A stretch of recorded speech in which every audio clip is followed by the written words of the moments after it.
Salut tout le monde, c'est l'Orpima. Alors aujourd'hui, une nouvelle petite vidéo avec une classe intersidérale, un full cuir sur un gros custom. Alors un grand merci à toi d'être venu me prêter ton petit bijou, parce que là on est quand même sur une moto qui coûte son tarot quand même. On est sur du 11 000 € d'occasion. Je suis sur la Suzuki Intruder M 1800R Boss. Alors autant te dire que c'était la moto avec les plus gros saucissons en termes de piston quand elle était sortie. Donc c'est même plus des saucissons, hein. Là c'est des là c'est la saucisse de Francfort mon gars, c'est de la grosse, hein. On va voir ce que ça donne. Je vous donne un petit peu les tarots. On est sur un très gros bébé à cardan. Alors faut faire gaffe parce que comme on est sur du cardan à l'arrière, le frein moteur est ultra puissant. Oh la vache. Oh que ça tire. Donc pour vous donner un petit peu les chiffres vite fait, on est sur du 350 kg. Vous allez voir la bête, elle est monstrueuse. C'est une très grosse bébête, hein, franchement. Donc on est sur du 162 Nm de couple, 1800 cm3. Autant dire qu'on est sur un moteur encore plus gros que les voitures actuelles. C'est un truc de ouf. J'ai un peu peur de mettre de l'angle parce que le pot d'échappement il est assez proche. J'ai pas trop envie d'aller le frotter. Alors pour la position de conduite, comme je vous disais, on est sur une bécane qui est sponsor par Château d'Axe version 5 étoiles. Mon popotin remercie la selle, on est super bien assis. Vraiment une assise qui te bloque en plus, vous avez un petit dossier au niveau des fesses à l'arrière. C'est perfect pour pouvoir te tenir quand il y a des gros axles, tu vois. Bon, bien entendu, on est sur une machine qui ne fera pas de wheeling. Alors faire très attention parce qu'en fait quand on passe la première, ça vous fait un coup de frein à moteur, ça vous bloque limite la roue quoi. Bon, on va voir ce que ça donne ou pas. Allez, let's go. Oh là là.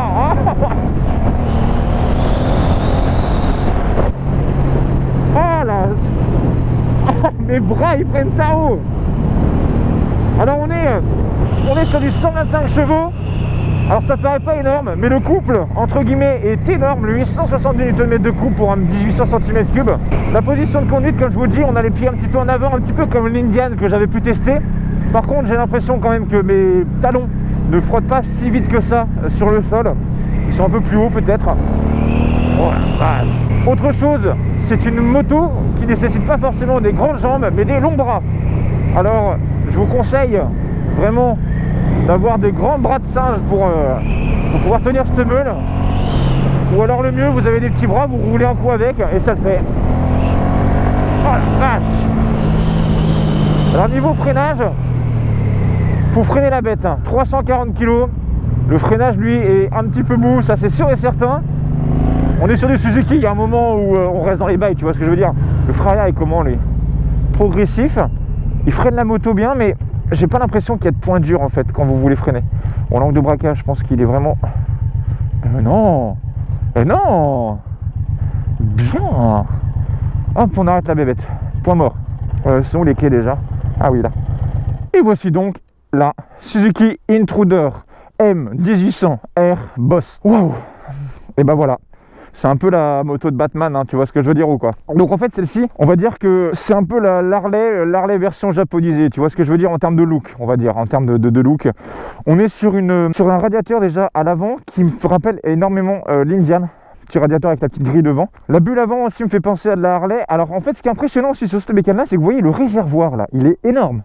Il est énorme, mais en fait il ne fait que 19 litres. Et avec cette bécane là en fait il fait à peu près 200-220 km. Il n'est pas allé beaucoup plus loin parce qu'il n'a pas envie de tomber en réserve. Tu m'étonnes, va pousser 350 kg quand c'est en panne, bordel, je te comprends. Donc on est sur un moteur qui glougloute quand on commence à lui tirer dedans, ce qui est complètement normal. La madame de mon abonné qui est venue me prêter cette moto là se sent très bien à l'arrière, tu m'étonnes. Vu la largeur de la selle, ils ont aussi un 6 bar à l'arrière, mais lui il la met que quand ils font des longues balades. Parce qu'en fait sinon ça casse complètement la ligne, vraiment comment dire, un petit peu comme une vague. C'est assez sympa. On est dessus sur un pot d'origine full black mat. Bon, j'aurais mis peut-être un petit pot chromé qui pourrait être quand même de bonne facture et qui pourrait donner un son, peut-être des petits pétaradements assez sympathiques. Mais la largeur du pneu est impressionnante. il est vraiment impressionnant la genre du pneu. Le feu avant et le feu arrière, je les trouve vraiment pas moches, ça va vraiment bien avec le style de la meule, il n'y a pas trop de choses contradictoires dans le design. Et là, comme je vous dis, on est sur du gros cardan. Alors faire très attention les gens quand vous conduisez du cardan, bon je suis pas un professionnel là-dedans, mais le frein à moteur, c'est-à-dire quand vous allez couper les gaz et quand vous allez même rétrograder, vous avez vraiment la roue qui se bloque directement. Vous allez vraiment avoir dans le pilotage au cardan une moto beaucoup plus réactive de l'arrière, des blocages de roue beaucoup plus rapides on va dire comparé à une chaîne. Donc faire bien attention. Ensuite, comme je vous disais sur cette meule là, en fait ils ont essayé de la caréner un petit peu dans tous les sens. Elle existe en plusieurs coloris. Le guidon, vous voyez, ils ont mis des pontets, mon gars, c'est parce que s'ils le mettaient ici en fait tu serais allongé sur le réservoir. On est sur un guidon un petit peu de type drag bar, un petit peu large, mais l'avantage c'est que je pensais qu'il fallait vraiment en fait tirer les bras vers l'avant. Il n'y a que dans les manœuvres où il faut vraiment faire du droite-gauche comme ça, où il faut avoir de très longs bras. Mais en elle-même, en fait, finalement, à l'arrêt, elle se manie assez facilement. Elle est lourde, certes, mais je pensais vraiment que c'était un tank à déplacer. Mais en fait, pas tant que ça, on va dire. Sur le freinage, on est sur du double disque avant, Tokiko en radial classique, du rythme classique aussi. Comme je vous dis, le freinage, lui, bah, ça vous freine la moto, mais je vous conseille vivement quand même d'utiliser aussi le frein arrière pour freiner la bête, parce que 350 kg plus moi, on arrive avec des chiffres un petit peu oufissimes en termes de poids. Donc vraiment faire très attention. Pareil au niveau des cale-pieds, j'ai l'impression qu'ils sont pas si hauts que ça quand on met de l'angle. J'ai pu mettre un petit peu d'angle sans forcément venir frotter un cale-pied, mais je pense qu'il y a moyen de frotter ça assez rapidement quand on prend la confiance, donc j'irai mollo tout à l'heure. Sur celle-ci, vous allez avoir, sur cette moto, il a installé aussi des poignées chauffantes, pas mal pour l'hiver. Donc moi je les ai pas mises parce que la dernière fois que j'avais essayé une moto avec des poignées chauffantes, j'avais mis ça à fond et je m'étais transformé mes mains en petites saucisses. Alors passons maintenant au petit compteur. Donc en fait ce compteur là il se divise en fait en deux endroits sur la bécane. Je vais vous montrer d'abord premièrement ce qui se passe sur le réservoir. Donc le compteur avec la vitesse est mis sur le réservoir. Donc vous avez la vitesse qui va donc de 0 jusqu'à 240. Bon, c'est clairement une bécane qui est au-dessus de 120 entre guillemets. Oubliez parce que vous avez le vent dans la tronche. C'est vraiment une moto de cruise. C'est une moto pour rouler tranquillement sur le bord de la mer avec la copine pour aller boire un petit coup tranquillement. Ensuite cette moto là a deux afficheurs numériques gauche et droite. Alors à gauche vous avez donc l'heure et vous avez aussi une jauge à essence qui est graduée de 1, 2, 3, 4, 5 barres. On est sur une moto qui n'a pas beaucoup d'informations intéressantes on va dire. Vous avez la vitesse, la jauge, du moins sur le réservoir, et à droite vous avez le petit ordinateur de bord où vous appuyez sur Select, vous avez trip 1, trip 2 et le kilométrage total de la moto qui est à 12 653 km.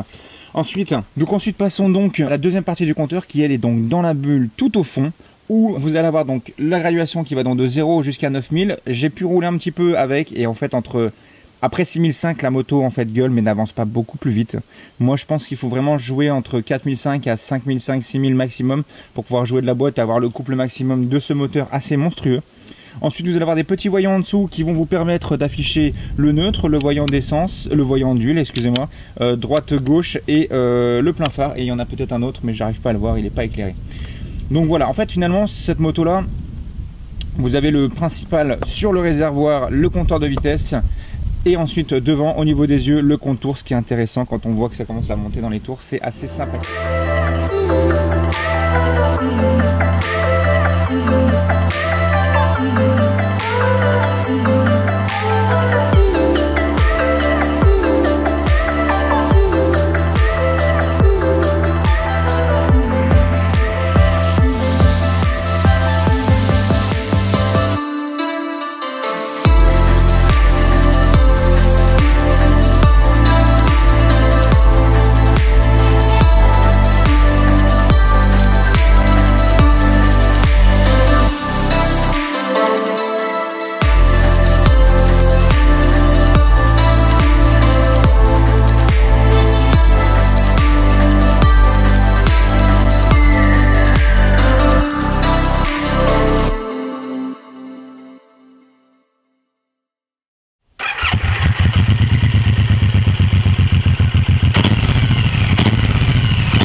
Alors, angle de braquage.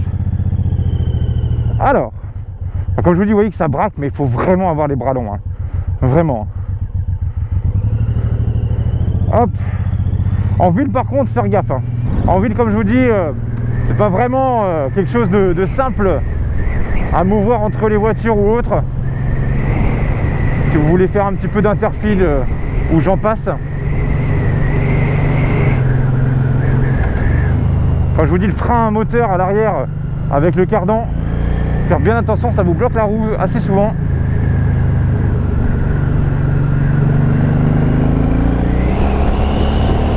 Hop, allez go.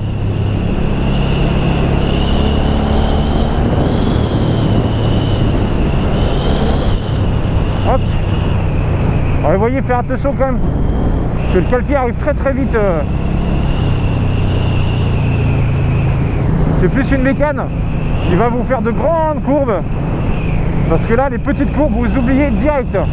Alors c'est une moto par contre qui va cogner, c'est une moto qui va cogner assez fort, à partir de 2000 tours, mais qui commence à être agréable, à partir de 3000, c'est pas mal. Hop, on se met en deux. Vous voyez, sortie d'ouverture de gaz, on commence à tracter vers 5000. Alors les suspensions arrière, elles sont quasiment dures, on ressent vraiment bien les aspérités de la route. L'avant pompe pas tant que ça descend un peu, mais c'est pas transcendant, on va dire. Alors la boîte de vitesse est un petit peu dur entre guillemets, les rapports claquent un petit peu. Et il faut bien remonter le pied bien haut, sinon vous avez des faux points morts. Et la position, c'est vraiment pour creuser, pour faire de la route. On est quand même vachement bien assis. Quand on a tout le poids sur les fesses, c'est un canapé. Mais là, comme je vous dis, voilà, hop, on repart en deux. C'est une moto qui va vous permettre de pouvoir rouler tout au couple tranquillement. On est super bien dedans. Vous voyez les petites courbes serrées comme ça. Faut y aller, mais pas avec une vitesse importante, hein. Ah bah mes petites poules ne sont pas là. Tant pis, il fait beau.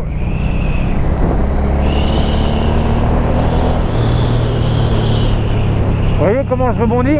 L'arrière est assez dur quand même. Après le pneu, je sais pas, peut-être que parce que le pneu est large, ça fait rebondir pas mal l'arrière. Donc sur les routes un petit peu sinueuses comme ça, un petit peu bosselées, ça rebondit pas mal quand même. Et le moteur est assez incroyable.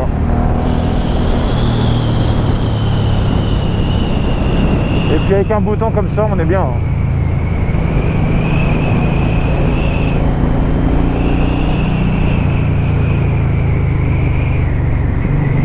Ah, on est quand même vachement bien même.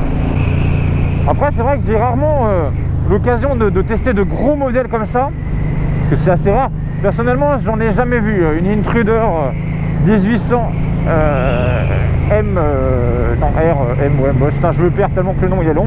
C'est des bécanes franchement qui méritent d'être un petit peu plus connues, parce que c'est super agréable à rouler, hein, vraiment, hein. Vous voyez la position, regardez, quand je suis à plat, 1m90, les deux pieds à plat bien comme il faut.